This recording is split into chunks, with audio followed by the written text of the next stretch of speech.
फोटोआर आए सी मजाजन फ्रॉम लाहौर। अच्छा मज़ेदार गल है, लोग कहते हैं कि पता नहीं फोटोआरी कोई एलियन वाली बोली है कि है पंजाबी दे नाल ओहदा कोई ताल्लुक वास्ता नहीं है। एक एक्सपेरिमेंट असीं करन लगे क्योंकि मैं साइंसदान हाँ। सुनिया तुसीं पोठोहार? जी बिल्कुल मैं पठवार दी हाँ, लेकिन जेडे कहने ने ना कि पठवार कोई अलग ही मखलूक है, इंज बिल्कुल भी नहीं है।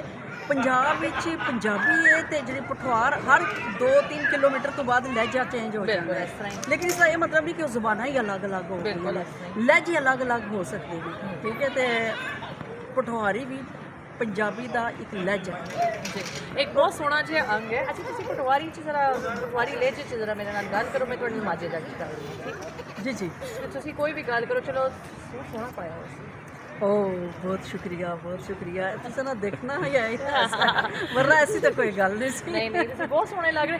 अच्छा जब दो बंदे आपस च गल कर रहे होंदे ने, जिवें इन्हां ने पटवारी च मैनूं जवाब दिता ते मैं माझे च बोल रही हां, ते तुहानूं जदों तीजे बंदे दी लोड़ नहीं ना होंदी ते ओहदा मतलब हुंदा वो लहजा है, वो बोली वख नहीं है। ते यही तुहानूं एक एक्सपेरिमेंट करके विखाना सी कि जेहड़ा ना ਇਹ ਸਾਡਾ ਸੋਹਣਾ ਇੱਕ ਅੰਗ ਹੈ ਪੰਜਾਬੀ ਦਾ, ਤੇ ਉਂਝ ਕਹਿੰਦੇ ਨੇ 34 ਮੇਜਰ ਜਿਹੜੇ ਨੇ ਨਾ ਲਹਿਜੇ, ਵੱਡੇ ਲਹਿਜੇ ਨੇ, ਤੇ ਉਹਨਾਂ 'ਚ ਇੱਕ ਪਟਵਾਰੀ ਹੈ।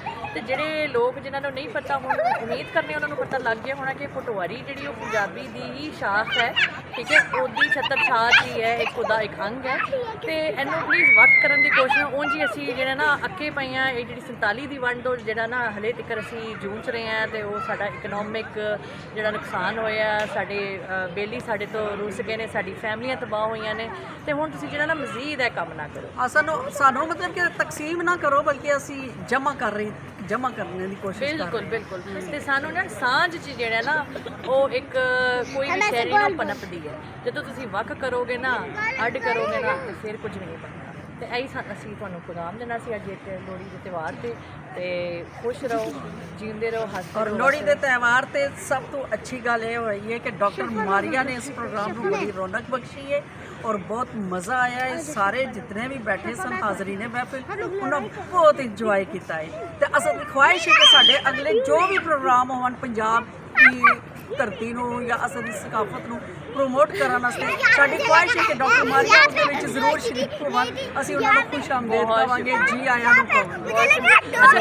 अच्छा आके ना जरा इधर आओ, जरा आओ किदा पाइए, आओ जी लोहड़ी है ना, मैं ਤੁਹਾਨੂੰ ਖਾਇਆ ਸੀ। ਮੈਂ ਕੀ ਕਰਨਾ, ਠਹਿਰੋ ਇੱਕ ਜਰਾ ਕਾਰਡ ਅੰਦਰ ਪਾਈ, फोन दे ਫੋਨ ਸੀ ਫੜ।